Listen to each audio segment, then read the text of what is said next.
샬롬!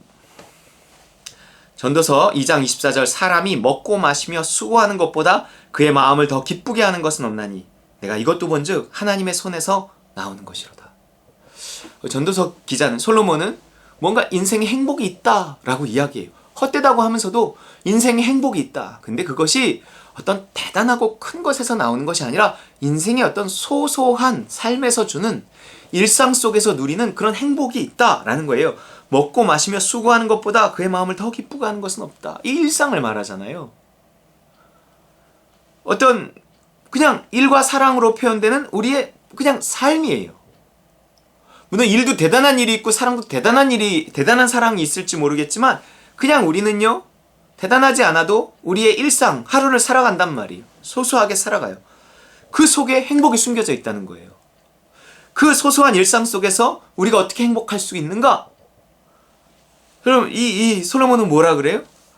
하나님의 손에서 나오는 것이다 그랬어요. 여러분, 행복은요, 하나님의 손에 있습니다. 하나님의 손에서, 하나님에게서 행복이 나오는데 어디에서 그 행복을 느끼는가? 일상 속에서. 하나님께서 우리 일상 가운데 함께 하시면서 우리를 인도하시고 우리를 도와주시고 우리에게 행복을 느끼게 하신다는 거예요. 물론 우리가 기도를 할 때, 골방에서 기도를 할 때 그 순간 느껴지는 어떤 행복감 이런 것이 있겠지만 그것에서 출발해서 하루를 그 행복을 가지고 그 사랑을 가지고 그 인도하심을 따라 하루를 또 이렇게 무르르듯이 이렇게 살아가는 거예요. 뭔가 하루를 그냥 살아가는 겁니다. 주님과 동행하는 거예요. 근데 그 일상 속에서 행복이 있어요. 일상 속에 행복이 있을 수 있는 사람은 평생 행복할 수 있는 것입니다. 대단한 일을 해야 행복할 수 있는 사람은 대단한 일이 이루어지기 전에는 행복하지 않는 거예요. 그러니까 사람들이 어떤 목표를 놓고 그 목표가 이루어지면 행복할 거라고 믿는 사람은 두 가지라니까요. 그 목표를 이루지 못해서 불행하고, 또 하나는 이루었는데도 그 행복감은 잠깐일 뿐 뭔가 허무함이 느껴지니까 불행하고 이런다니까요. 우리 행복은 이렇게 일상 속에서 소소한 행복, 소소하지만 그 소소함이 소소해서 뭐 행복, 그 소소한 게 아니라니까요. 그건 하나님의 사랑이 우리의 일상에 개입해서 우리에게 행복을 준다. 그건 소소한 게 아니라 대단한 겁니다. 대단한 거. 근데 이런 말을 솔로몬이 계속 반복하고 있습니다. 3장 13절이에요. 사람마다 먹고 마시는 것과 수고함으로 낙을 누리는 그것이 하나님의 선물인 줄로도 또한 알았도다. 하나님의 선물이에요. 여러분, 우리의 일상 속에서 정말 하나님의 사랑을 누리며 그 일상 속에서 하나님의 사랑을 누린다는 게 뭐예요? 너는 범사의 여호와 인정하라, 내 길 지도하시리라, 그런다니까요. 우리는 범사의 평범한 모든 일 속에서 하나님을 인정하고 하나님 인도해 주시고 도와주세요 라고 말하며 순간순간 선택하며 살아가는 그 모든 삶이 정말 자연스럽게 거기서 하나님의 살아계심과 하나님의 사랑을 느끼게 하는 그런 결과들을 가져와요. 그러면서 우리는 그것을 보면서 하나님이 사랑하신다라는 것 때문에 행복한 거예요. 그 일의 꼭 결과가 아니라 그 일을 통해서 나에게 보여주시고 느껴주게 하시는 그 신의 사랑, 그것을 통해서 나는 행복하다는 거예요. 그게 하나님의 나라의 삶이에요. 하나님의 나라에서 내가 십자가와 성령으로, 하나님의 나라 누가 들어가요? 죽은 사람이 들어가요. 내가 그리스도와 함께 죽었다. 그리스도가 나를 대신해서 죽었지만 또한 나와 함께 죽으셨다. 그것을 믿고 내가 그리스도와 함께 십자가에 못 박혔습니다. 하나님, 오늘 내가 하나님 나라에 살아가게 하옵소서. 왜냐하면 그리스도와 함께 죽은 사람은 당연히 부활해서 하나님 나라에서 사는 거예요. 그러니까 이것을 그렇게 여기고 그렇게 날마다 기도해야 돼요. 십자가 붙들고 기도하고 성령을 선물로 받아. 왜 성령이 거기서 나와요? 십자가 다음에 내가 그리스도와 함께 죽었고 그리스도와 함께 살아났으니 이제 하나님의 나라에, 하나님 나라 누가 있는 곳이 하나님이 있는 곳이에요. 그러니까 성령이 또한 내 삶에 함께하는 거예요. 내가 이렇게 십자가 붙들고 성령을 구할 때 하나님 나라에 속한 삶을 살고, 하나님 나라에 속해도 우리는 겹쳐진 세상이기 때문에 또한 이 땅에 발을 딛고 산단 말이에요. 우리 두 사람이 함께 길을 가고 두 사람이 함께 맷돌 갈고 두 사람이 함께 잠을 자지만 한 사람 가고 한 사람 남아요. 똑같은 이 땅의 삶을 살아가지만 속한 것이 다르다는 거예요. 내가 하나님 나라에서 직장 생활할 수 있고, 하나님 나라에서 가정 생활할 수 있고, 하나님 나라에서 교회 생활할 수 있어요. 근데 똑같이 이 땅에 발을 딛고 살아가는데도 세상 나라에 속해서 직장 생활할 수 있고, 세상 나라에 속해서 가정생활할 수 있고 세상 나라에 속해서 교회 생활할 수 있어요. 그러니까 너희는 먼저 그의 나라와 그의 의를 구하라. 뭐 이러는 거예요. 내가 먼저 하나님의 나라를 구하고 내가 하나님 나라에 속해서 그 하나님 나라에서 살아갈 때 하나님 나라의 특징은 뭐예요? 따름과 누림이에요. 하나님의 통치 아래 순종하며 그 순종에 따른 하나님의 사랑을 내적으로 뿐만 아니라 실제 그 믿음으로 행했을 때 나타나는 그 어떤 삶의 결과들을 통해서 내가 느끼면서 그 누리면서 사는 거예요. 누림이에요. 이걸 어렵다고 생각하면 내가 말로 설명하니까 어렵지만 그냥 하나님 도와주세요. 인도해 주세요. 그러면서 조금이라도 뭔가 하나님의 뜻이여라고 생각하는 일을 선택하면서 하루를 그냥 사는 거예요. 범사의 여호와 인정하면서. 그러면서 조금씩 믿음이 자라면서 점점 더 인도하심이 확실해지겠고 하나님은 경험도 점점 더 확실해져 가겠죠. 그러면서 내가 누리는 하나님의 나라도 점점 더 확실해져 가겠죠. 그런 거예요. 이러한 말씀들이 계속 반복되는데 전도서 5장 18절 사람이 하나님께서 그에게 주신 바 그 일평생에 먹고 마시며 해 아래에서 하는 모든 수고 중에서 낙을 보는 것이 선하고 아름다움을 내가 보았나니 그것이 그의 몫이로다. 제가 아까 읽은 말씀 또 읽는 거 아니에요. 또한 어떤 사람에게든지 하나님이 재물과 부요함을 그에게 주사 능히 누리게 하시며 제 몫을 받아 수고함으로 즐거워하게 하신 것은 하나님의 선물이라 그랬어요. 하나님의 선물 있어요. 일상에 하나님 우리의 필요를 공급하시고 주사 누리게 하시며 우리 이렇게 행복을 누리며 일상을 살아가게 하시는 것, 인생을 살아가게 하시는 것, 그냥 똑같은 무슨 대단한 꿈 어떤 일이 아니에요. 그냥 나의 길을 가는 거예요. 나의 일상을 살아가는 거예요. 나의 인생을 사는 거예요. 지금의 삶과 크게 다르지 않을 수 있어요. 그런데 달라요. 똑같은 발을 딛고 똑같은 공간 안에 있어도 다르다니까요. 하나님의 은혜와 사랑을 힘입고 그분의 인도하신 것 도우심으로 하나님 나라를 누리며 사는 삶, 그렇지 못한 삶 달라요. 한 사무실 똑같은 공간에 있어도 한 사람은 지옥 같고 한 사람은 천국 같은, 한 집에 있어도 그럴 수 있고요. 한 교회에 있어도 그럴 수 있다니까요. 그걸 주사 누리게 하시는 분이 누구예요?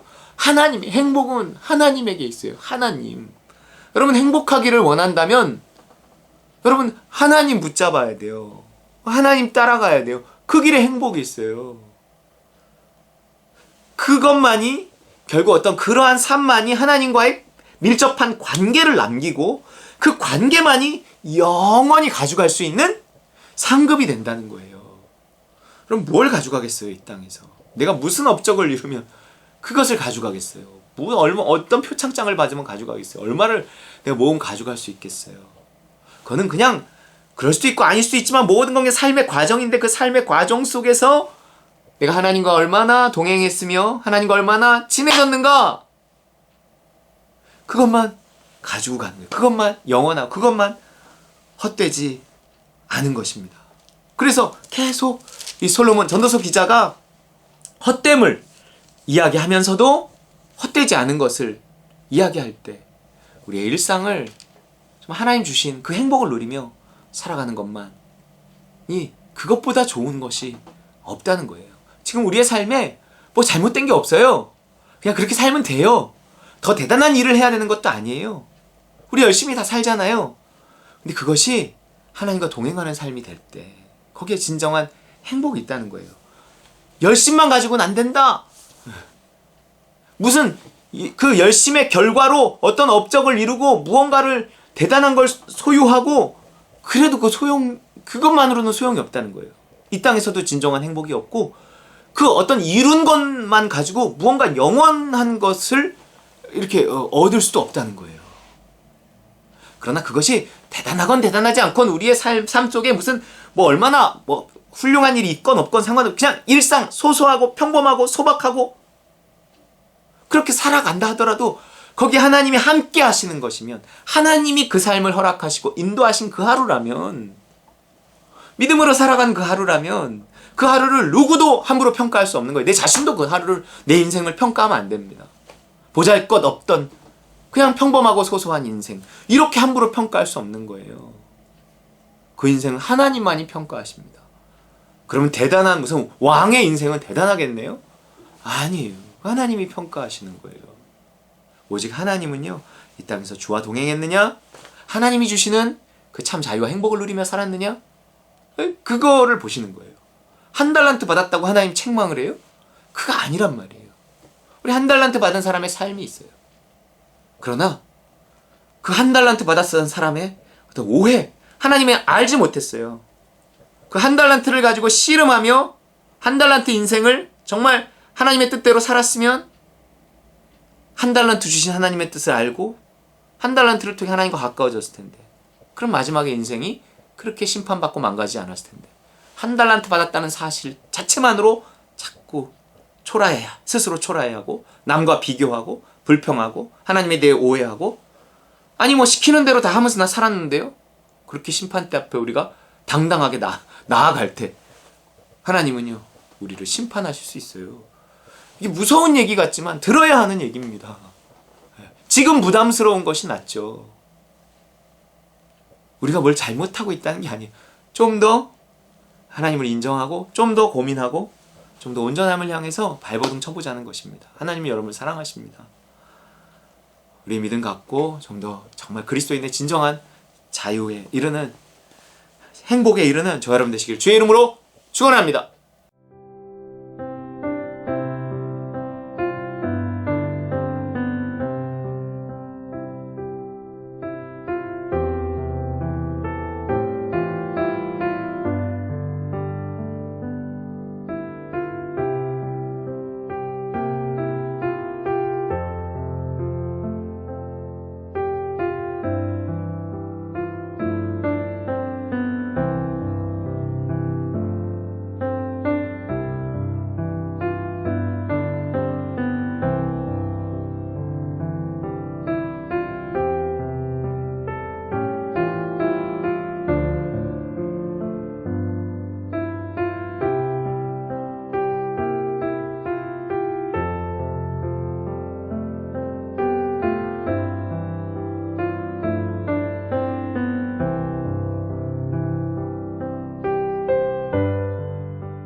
사랑해